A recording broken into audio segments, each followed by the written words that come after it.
살면서 많은 일들을 겪게 되는데 그 일들을 우리가 왜 이런 일이 일어났는지 또 그 이유가 무엇인지 그런 일들을 우리가 다 알지 못하고 살아가면서 겪게 됩니다.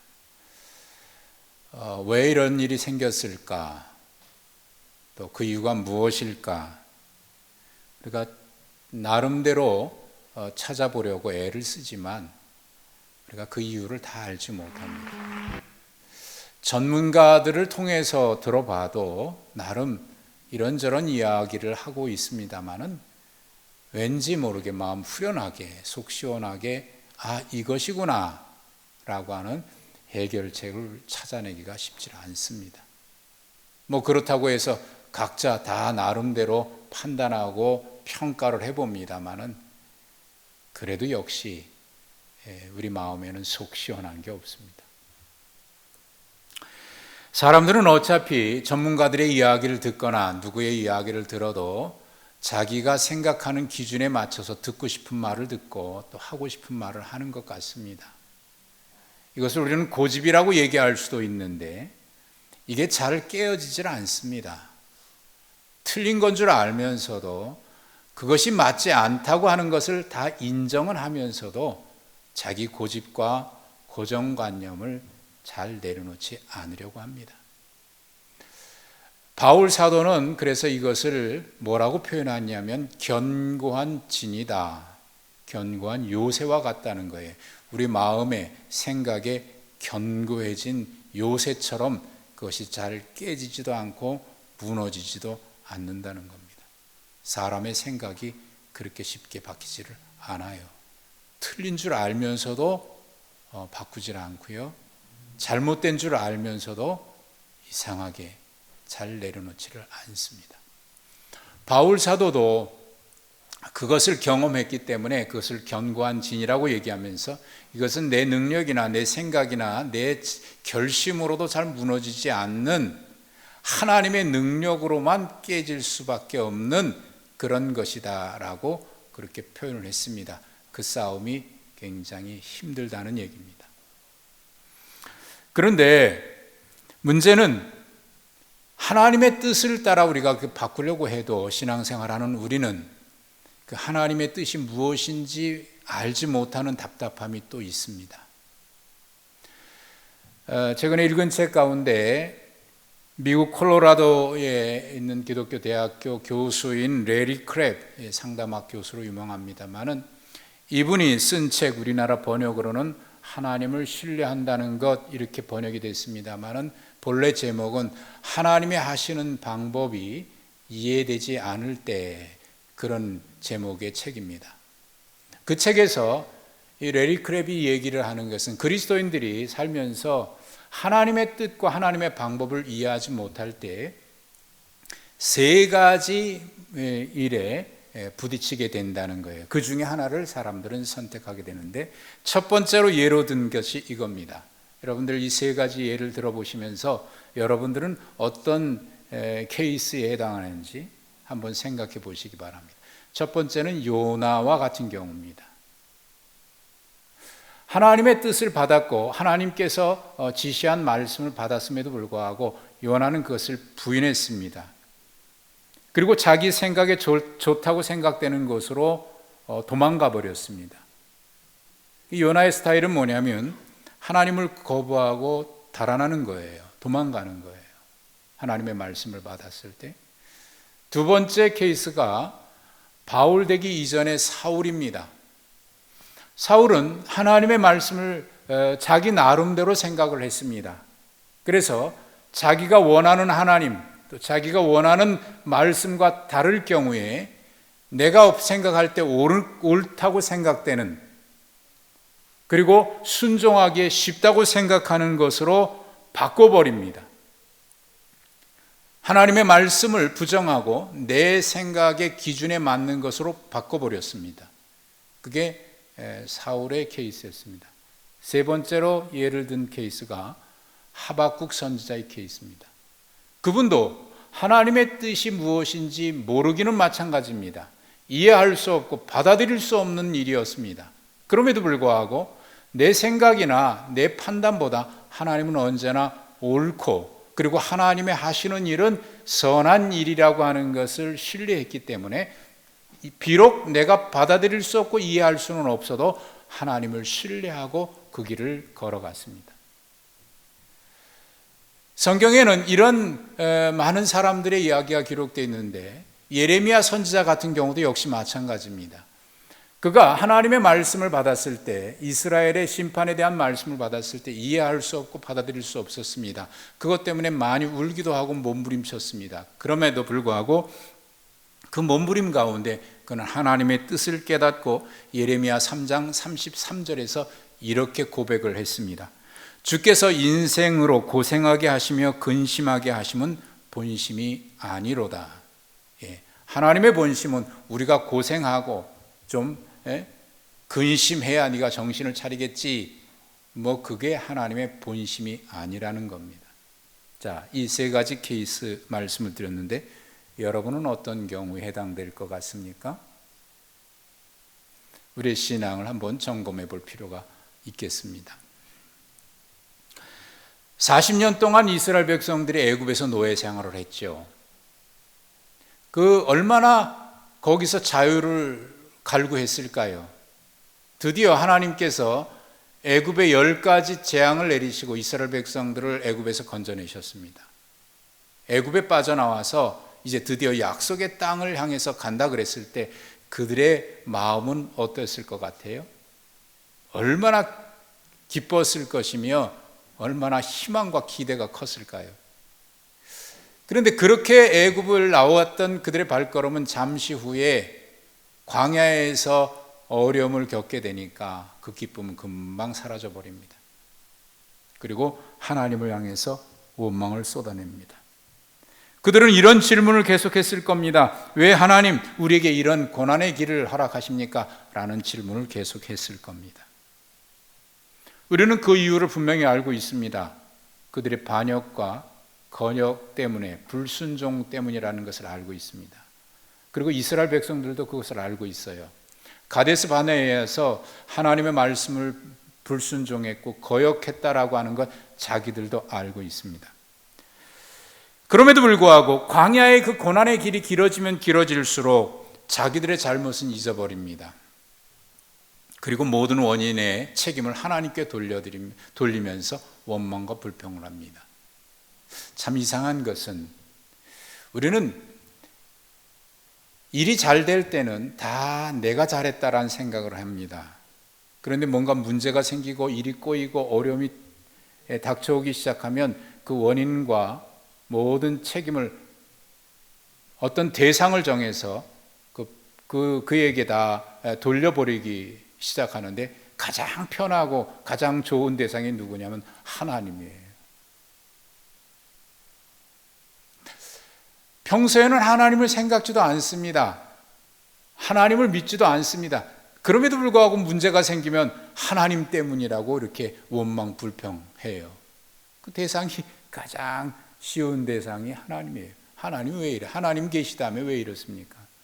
평소에는 하나님 안 찾았어요.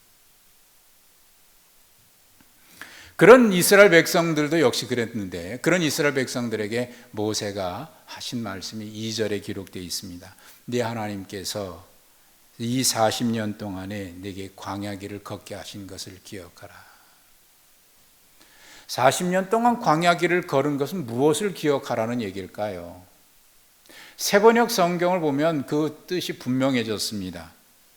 너희가 광야를 지나온 40년 동안에 주 너의 하나님이 너희를 어떻게 인도해 내셨는지를 기억하라.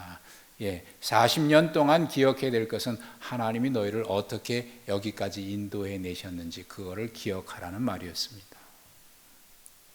그리고 그 던진 질문에 대한 대답 한마디는 이것입니다. 2절에 3절에 기록되어 있는 말씀입니다. 너도 알지 못하고 너희 조상도 알지 못하던 만나를 내게 먹이셨다. 그것을 기억하라는 겁니다. 사실 이스라엘 백성들은요, 이 광야 길을 걸으면서 누구도 걸어보지 못한 길을 걸어온 겁니다. 그리고 그것이 여기까지가 아니라 앞으로도 역시 마찬가지예요. 누구도 걸어보지 못한 그 길을 걸어가야 될 겁니다. 그러다 보니까 지금까지 걸어오면서 알지 못하는 그 길이고 걸어보지 못한 그 길을 걸어가다 보니까 기대보다는 두려움이 컸습니다. 앞으로 걸어갈 길도 역시 마찬가지일 거예요. 누가 갔다 온 길도 아니고 거기에서 어떤 일이 일어날지 알지 못하는 일이기 때문에 기대보다는 두려움이 컸습니다. 그런데 생각해 보면요, 누구도 걸어보지 못한 길이었지만 그 길을 걸어오면서 그들이 경험했던 것 중에는 누구도 경험해 보지 못한 은혜도 있었던 겁니다. 앞으로도 역시 마찬가지입니다. 어떤 일이 일어날지, 무슨 일이 일어날지 누구도 알지 못하는 그 길을 걸어가야 되겠지만, 그러나 어떤 반대 측면으로 생각해 보면 그렇기 때문에 누구도 경험해 보지 못한 특별한 은혜가 그들에게 주어져 있는 것 아니겠습니까? 어떤 측면으로 생각하느냐에 따라서 두려움일 수도 있고 기대일 수도 있는 겁니다. 하나님은 여기까지 인도하시는 동안 그들이 걸어보지 못한 길이요, 누구도 가보지 못한 길을 걸어왔지만 하나님은 그들에게 누구도 경험하지 못했던 은혜를 베풀어 주셨습니다. 그리고 지금도 역시 마찬가지고 그것은 앞으로 걸어갈 길에도 역시 마찬가지입니다. 하나님은 누구도 경험해 보지 못한 특별한 은혜를 예비해 두고 계셨습니다. 사실 이스라엘 백성들이 약속의 땅 가나안을 앞에 두고 가지고 있는 두 가지 마음이 있을 겁니다. 하나는 그 땅에 빨리 들어가고 싶은 기대감과 동시에 흥분입니다. 그러나 동시에 또 한 측면에서는 두려움도 있을 겁니다. 이건 모든 사람들에게 아마 같을 것 같아요. 그런 이스라엘 백성들에게 하나님께서 모세를 통해서 주신 말씀은 지금까지 내가 너희를 어떻게 인도해냈는지 그것을 40년 동안 걸어오면서 그것을 기억하라는 겁니다. 겪었던 은혜를 기억하라는 겁니다. 생각해보면 40년은 정말 힘든 세월이었을 거예요. 말로 표현할 수 없는 어려움도 있었을 겁니다. 누구도 경험하지 못한 고난의 길이었다는 것 분명합니다. 그러나 그 광야에서 그들은 누구도 경험해보지 못한 특별한 은혜들을 얼마나 많이 경험했습니까? 모세가 이스라엘 백성들에게 광야에 40년 동안 여기까지 인도하신 하나님을 기억하라고 하는 이유는 기억 자체에 있지 않습니다. 여기까지 인도하신 하나님을 신뢰하면서 이보다 더 큰 은혜를 준비하신 하나님을 바라보라는 것입니다. 그리고 그 하나님의 은혜가 주어졌을 때 그 축복을 담을 수 있는 그릇을 준비시키기 위한 것입니다. 그러면 아무리 큰 은혜가 있고 축복이 부어져도 그것을 담아낼 그릇이 없다면 그건 아무 소용이 없어요. 하나님은 이제 앞으로 여기까지가 아니라 이보다 더 큰 은혜를 하나님이 약속하고 계십니다. 그것을 주실 것이 틀림없습니다. 그런데 문제는 그 복을 담아낼 그릇을 너희가 준비하라. 이것이 40년을 기억하라고 하신 말씀의 이유입니다. 모세는 그 그릇을 준비하는 것으로 세 가지 이야기를 했습니다. 첫째는 2절 하반절에 기록되어 있는 말씀인데, 이는 너를 낮추시며 너를 시험하사 내 마음이 어떠한지 그 명령을 지키는지 지키지 않는지를 알려 하심이라.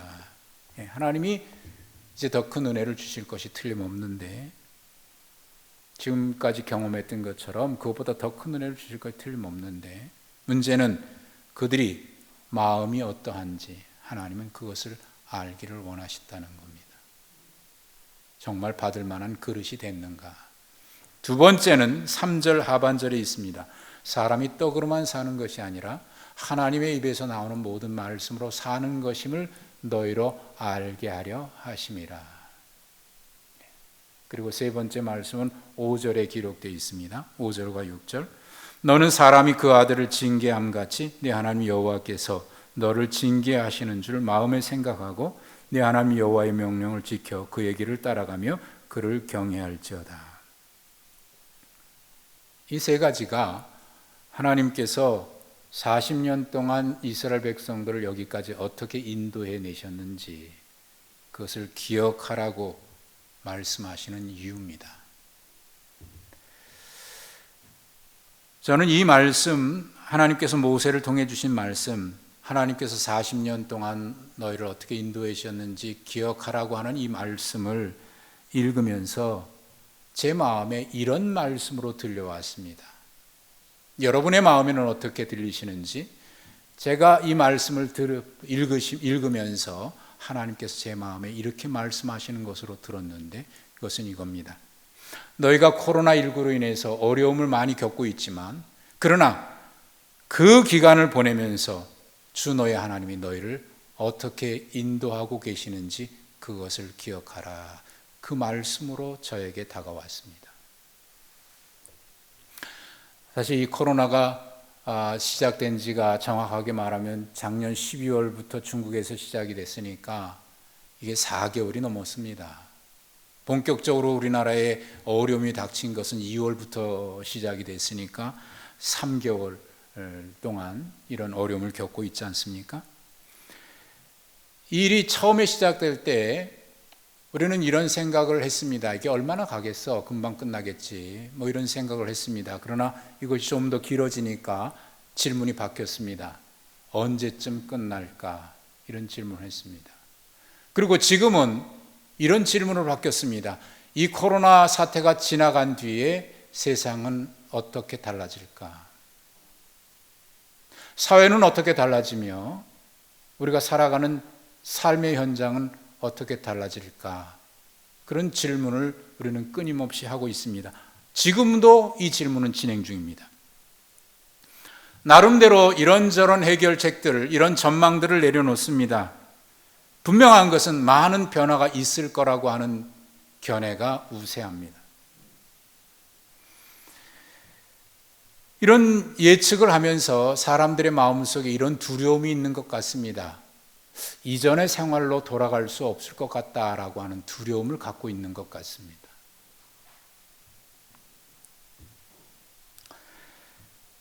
사실 분명한 것이 있다면 아무도 모른다는 겁니다. 왜?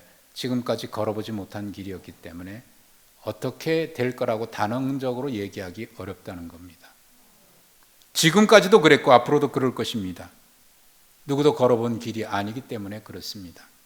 그런 의미에서 이스라엘 백성들이 걸어온 광야와 닮았습니다. 그러나 저는 분명하게 이런 생각을 가지고 있습니다. 그리고 이렇게 말씀드릴 수 있습니다. 알지 못했다고 해서 하나님의 은혜가 없었던 것은 아닙니다. 또 지금 우리가 알지 못한다고 해서 하나님의 은혜가 없는 것도 아닙니다. 알지 못하지만 그때마다 하나님께서 베푸신 특별한 은혜가 지금까지 있었고 현재도 그렇고 앞으로도 있을 것은 분명합니다. 저는 그렇게 하나님을 신뢰합니다. 그래서 2절에서 이스라엘 백성들에게 너희가 광야 40년 걸어오는 동안 주 너희 하나님이 너희를 어떻게 인도하셨는지를 기억하라고 하는 이 말씀이 저에게 코로나19로 인해서 어려운 시간을 보내면서 주 너희 하나님이 너희를 어떻게 인도하여 내셨는지를 기억하라는 말씀으로 들렸고, 이어지는 3절에 너도 알지 못하고 내 조상도 알지 못하는 만나를 내게 먹이셨다라고 하는 이 말씀을 읽으면서 저는 또한 이렇게 고백을 하게 됩니다. 하나님은 우리도 알지 못하고 누구도 알지 못하는 은혜를 베풀어 주셨다. 그리고 지금도 앞으로도 누구도 알지 못하는, 누구도 경험해 보지 못하는 특별한 은혜를 주실 것이다. 그렇게 저는 고백을 합니다. 우리는 지금 누구도 가보지 못한 길을 가고 있습니다. 그러나 지금만 그랬던 것은 아닙니다. 과거에도 그랬고 앞으로도 그런 길을 걷게 될 것입니다. 그러나 지금까지 하나님은 신실하게 누구도 경험해 보지 못한 특별한 은혜만을, 저만이 경험했던 은혜를 주셨고 여러분 각자에게 여러분만이 경험한 특별한, 여러분의 상황에 맞는 특별한 은혜를 베풀어 주셨습니다. 그리고 앞으로도 그렇게 은혜를 베풀어 주실 줄로 저는 믿습니다. 그래서 저는 바울 사도의 고백을 저의 고백으로 대신해서 올려드립니다. 지금 나된 것은 오로지 하나님의 은혜입니다. 국민일보에 코로나가 일깨운 하나님의 임재라고 하는 제목의 글이 실렸습니다. 무슨 얘기를 썼을까 궁금해서 단숨에 읽어봤습니다. 종교국 부국장이 쓴 글입니다. 읽어보십시오. 이것을 통해서 깨닫게 된 몇 가지를 얘기했습니다. 두 가지를 깨달았다고 얘기했는데 한번 들어보십시오. 첫째는 매일 지하철을 타고 직장으로 출근하는 평범한 하루, 직장 동료나 정겨운 지인들을 만나 수다를 떨면서 만난 음식을 함께 먹는 즐거움, 주말이면 인근 산이나 공원을 찾아 싱그러운 풀냄새를 맡고 산책할 수 있는 자유, 일요일이면 교회에 나가 예배를 드리며 함께 찬양하고 목사님 설교를 듣는 1시간, 이 소소한 일상이 사실은 엄청난 축복이었음을 코로나19는 일깨워 주었다. 여러분 어떠십니까? 여러분도 동의하십니까? 두 번째 일깨워 준 이야기는 이것입니다. 과학기술의 발전으로 49억 킬로미터나 떨어진 명왕성까지 가고 인공지능을 필두로 한 4차 산업혁명 시대가 도래했지만 우리는 여전히 신 앞에 무기력한 존재라는 것을 일깨워 주었다. 바이러스 하나에 75억 명이 사는 지구가 멈췄고 나와는 거리가 멀 것이라고 여겼던 죽음의 공포가 모두에게 엄습했다. 대국의 총리도 글로벌 패권을 쥔 대통령도 부자도 예외일 수 없었다. 하나님 앞에 우리는 연약한 존재라는 거예요. 그동안 교만했죠. 이 두 가지를 일깨워줬다고 얘기했습니다. 그러면서 그는 이어서 이런 이야기를 합니다. 이런 질문을 던졌습니다. 왜 이런 재앙이 닥칠까? 하늘에 닿기 위해 바벨탑을 쌓았던 교만한 인간에게 내리는 형벌인가? 라고 질문하면서 그 대답을 미국 맨하탄에 있는 리디머 교회의 팀 켈러 목사님이 미국 언론과 인터뷰하면서 했던 이야기를 소개를 했습니다. 하나님은 코로나19와 같은 재앙을 통해 인간에게 하나님의 필요성을 일깨우고 교회가 다른 인종과 종교의 사람들을 사랑하고 돕도록 한다. 하나님은 세상은 네가 아닌 내가 다스린다. 넌 나에게 의지해야 한다. 너는 나의 지혜와 도움이 필요하다라고 말씀하신다. 라고 인터뷰했던 내용을 소개를 했습니다. 그리고 존 파이퍼 목사님이 쓴 코로나 바이러스와 그리스도라고 하는 최신 책을 인용하면서 하나님은 모든 일을 주관하신다. 참새 한 마리도 하늘에 계신 아버지의 허락 없이는 땅에 떨어지지 않는다. 하나님은 당신의 길을 거부하는 이들에게 때로 심판을 내리기 위해 질병을 사용하실 수 있고 지금도 사용하고 계신다. 코로나19는 회개하라는 하나님의 경고이자 믿지 않는 이들을 일깨우기 위한 것이라는 게 존 파이퍼 목사의 주장이다라고 얘기하면서 C.S. 루이스의 유명한 말, 고통은 귀먹은 세상을 일깨우는 하나님의 확성기다라는 말로 마무리를 했습니다. 이분이 소소한 일상이 축복이었다라고 깨달은 것, 그 말을 읽으면서 이런 생각이 들었습니다. 그동안 우리는 얼마나 소소한 일상 자체가 축복이라고 하는 것을 알면서도 그 자체를 알지 못하고 끊임없이 또 다른 것을 추구하는 욕심으로 살아왔다는 겁니다. 그것에 대한 반성입니다.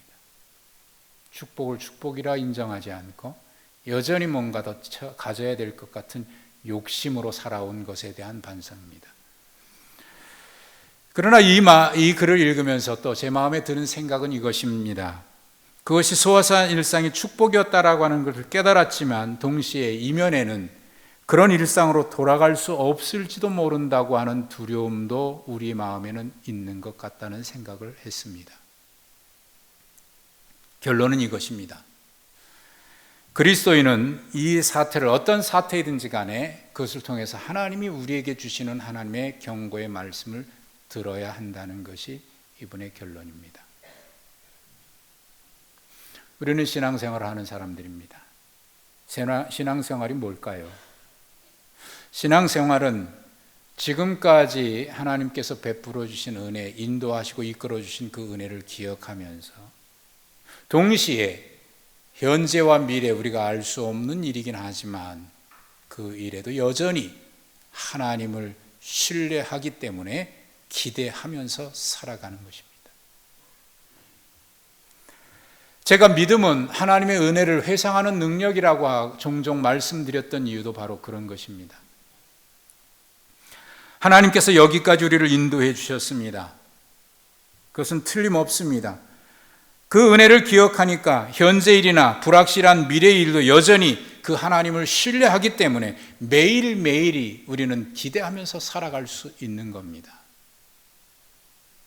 사람이 떡으로만 사는 것이 아니라 하나님의 입에서 나오는 모든 말씀으로 산다라고 하는 이 말씀, 이 이야기는 이런 것입니다.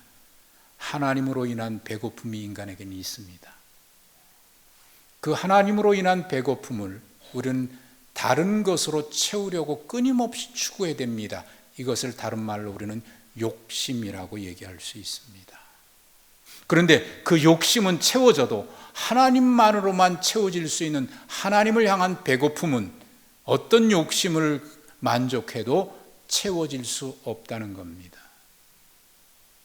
어거스틴이 얘기했던 것처럼 하나님을 만나기 전까지 우리에게는 만족이 없습니다. 우리 속에는 하나님으로만 채워져야 될 공간이 있는데 그것은 다른 것으로 결코 채워질 수 없는 거지요. 우리는 그 욕심으로 살아왔다는 겁니다. 그러니 우리가 분명히 알아야 됩니다. 사람이 하나님의 말씀으로 산다는 것은 하나님으로만 채워질 수 있는 그 배고픔은 하나님 외에 다른 것으로 채울 수 없으니 하나님으로만 채워야 한다는 말씀인 거죠. 그러므로 약속의 땅 그 경계선에, 그들이 약속의 땅 들어가기 전에 그 경계선에 서 있는 그들에게 하나님께서 요구하시는 말씀은 이겁니다. 욕심은 내려놓아라. 그리고 너의 하나님, 나를 기대하면서 살아라. 이것이 코로나19를 통해서 우리가 새로운 시대를 향한 경계선에서 받아야 될 하나님의 말씀입니다. 한 성도가 먼 길을 떠났습니다. 아직도 갈 길이 멀은데 중간에 폭우를 만났습니다. 쏟아지는 폭우가 굉장히 힘들어요. 또 그 폭우로 인해서 길이 엉망진창이 됐습니다. 진흙탕이 됐습니다. 한 발자국 한 발자국 내딜 때마다 발이 종아리까지 푹푹 빠집니다. 왼쪽 발을 꺼내면 오른쪽 발이 또다시 빠지고, 오른쪽 발을 끄집어내면 또다시 왼쪽 발이 빠지고, 그러다가 엎어지고, 너무 힘들어서 하나님 앞에 이렇게 원망 섞인 기도를 했습니다. 하나님, 왜 나에게 이런 힘든 시련을 허락하십니까? 대답을 알지 못했지만 끊임없이 그 길을 걸어갔고 마침내 목적지에 도달했습니다. 그리고 일을 마치고 다시 돌아옵니다. 걸어왔던 길을 돌아오는데 얼마나 날이 화창하든지 기분이 좋습니다. 저절로 노래가 나옵니다. 발걸음도 가볍습니다. 그러나 잠시 후 한낮의 뜨거운 태양빛에 견딜 수 없는 갈증이 나면서 찬송은 또다시 원망으로 변했습니다. 하나님, 너무 뜨겁습니다. 견딜 수 없어 죽겠습니다. 물 한 모금이라도 마시고 싶습니다. 그런데 잠시 걸어다 보니까 앞에 샘처럼 물이 고여 있는 게 몇 군데가 보입니다. 두 손으로 물을 떠서 마셨습니다. 물이 뜨겁기는 하지만 그래도 갈증은 씻어낼 수 있었습니다. 기운을 차리고 앞길을 걸어갈 길을 보니까 군데군데 물이 고여 있습니다. 가만히 살펴보니까 전에 걸어가면서 푹푹 빠졌던 그곳이고, 좀 더 많이 모여 있는 곳을 보니까 엎어졌던 그 자리에 물이 고여 있습니다. 그는 깨달았습니다. 하나님, 내가 넘어졌던 그 자리에 하나님의 은혜가 채워져 있군요. 그것을 깨달았습니다. 그 성도가 깊이 빠졌던 곳에, 엎어졌던 곳에, 패였던 그곳에 물이 고여 있었던 것입니다. 넘어짐이 없었다면 은혜도 깨닫지 못했을 겁니다. 하나님은 틀림없이 모든 것을 합력해서 선을 이루고 계십니다. 그러므로 모세가 이스라엘 백성들에게 한 말을 오늘 우리에게 하고 계십니다. 네 하나님 여호와께서 이 40년 동안 광야길을 걷게 하신 것을 기억하라. 그리고 또 요구하십니다. 그러므로 마지막 10절에 말씀하고 있는 것처럼 네 하나님 여호와께서 옥토를 내게 주셨음으로 말미암아 그를 So remind me, dear Lord. 그래서 기억하겠습니다. 주님, 기억하게 도와주십시오. 이 시기를 걸어가면서 주님이 우리에게 요구하십니다. 은혜를 기억하라. 우리도 이 고백하면서 주님, 기억하며 살게 해주십시오. 그렇게 살아갈 수 있기를 바랍니다. 주님, 일상이 축복인데 잊어버렸습니다. 모든 것이 복인데 만족하지 못했습니다. 감사할 줄 몰랐고 원망하며 살았습니다. 용서하여 주시고 기억하게 해 주십시오. 은혜를 기억하게 하시고 전능하신 하나님, 신실하신 하나님을 기억하게 해 주십시오. 예배가 소중함을 알게 해 주시고 예배가 우리의 생명임을 다시 기억하게 해 주십시오. 그리고 예배에 우리의 힘을 쏟게 해 주십시오. 생명의 말씀임을 기억하게 해 주십시오. 그리고 그 말씀을 따라 살아갈 수 있게 도와 주십시오. 주님 감사합니다. 모든 것이 은혜였습니다. 하나님, 이제 그 은혜 기억하며 이 광야의 길 우리도 힘있게 하나님을 기대하며 걷게 하여 주옵소서. 예수님 이름으로 기도하옵나이다. 아멘.